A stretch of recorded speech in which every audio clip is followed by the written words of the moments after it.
जब असुरों के गुरु की बेटी को प्यार हुआ देवताओं के गुरु के बेटे से। दोस्तों, आज हम इस वीडियो में बात करने जा रहे हैं पौराणिक प्रेम कथा के बारे में, जब शुक्राचार्य की बेटी को प्यार में धोखा मिला। इस अंक में एक ऐसी प्रेम कहानी का जिक्र कर रहे हैं जिसका अंजाम पहले से ही तय था धोखा। क्योंकि किसी फिल्म की कहानी की तरह मतलब साधने के लिए नायक जिसका नाम कच था, वह नायिका देवयानी की जिंदगी में आता है और फिर प्यार में धोखे की कहानी अपने अंजाम की ओर बढ़ती है। रूपवान बृहस्पति पुत्र कच शुक्राचार्य के पास शिष्य बनकर पहुंच गए। शुक्राचार्य ने आनाकानी के बाद कच को अपना शिष्य बना लिया और अपने साथ रख लिया। शुक्राचार्य की पुत्री देवयानी ने जब कच को देखा तो मोहित हो गई और मन ही मन प्रेम करने लगी। कच भी अपना उद्देश्य सिद्ध करने के लिए देवयानी से नजदीकियां बढ़ाता गया। दोस्तों, उन दिनों देवताओं और असुरों के बीच लगातार युद्ध होता रहता था। युद्ध में देवता और असुर दोनों मारे जा रहे थे, लेकिन असुर गुरु शुक्राचार्य अपनी मृत संजीवनी विद्या से असुरों को जीवित कर देते थे। देवताओं ने शुक्राचार्य से इस विद्या को सीखने की योजना बनाई और देव गुरु बृहस्पति के पुत्र कच को शुक्राचार्य के पास शिक्षा प्राप्ति के लिए भेजा। लेकिन इस बीच असुरों को देवताओं की चाल का पता चल गया कि उन्होंने कच को मृत संजीवनी विद्या प्राप्त करने के लिए शुक्राचार्य के पास भेजा है। इसके बाद असुरों ने एक दिन चुपके से कच को मार दिया।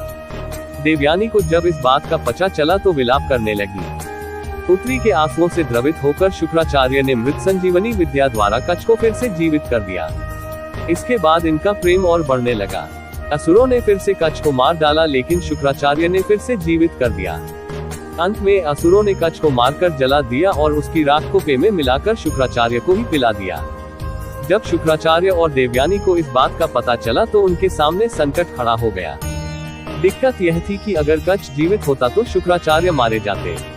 अंत में पुत्री के अनुरोध पर शुक्राचार्य ने कच को मृत संजीवनी विद्या का ज्ञान दे दिया और कच शुक्राचार्य का पेट फाड़कर बाहर आ गया। गुरु से प्राप्त विद्या से शिष्य धर्म निभाते हुए कच ने शुक्राचार्य को पुनः जीवित कर दिया और देवलोक जाने की आज्ञा मांगी। जाते हुए कच को देखकर देवयानी से रहा नहीं गया और उसने विवाह का प्रस्ताव कच के सामने रख दिया। लेकिन कच ने विवाह करने से मना कर दिया। उसने कहा कि वह यहाँ प्रेम के लिए नहीं बल्कि मृत संजीवनी विद्या पाने आया था और वह प्राप्त कर चुका है। चूंकि वह शुक्राचार्य के पेट से पुनः जीवित हुआ है, इसलिए वह अब शुक्राचार्य के पुत्र के समान है और देवयानी उनकी बहन के समान। कच की बातों से देवयानी क्रोधित हो गई और शाप दिया कि वह मृत संजीवनी विद्या का प्रयोग नहीं कर पाएगा।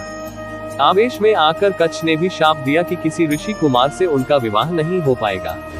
तो दोस्तों, आपको कैसी लगी ये पौराणिक कथा, आप कमेंट करके हमें जरूर बताएं और वीडियो को लाइक एवं हमारे चैनल को सब्सक्राइब करना ना भूलें।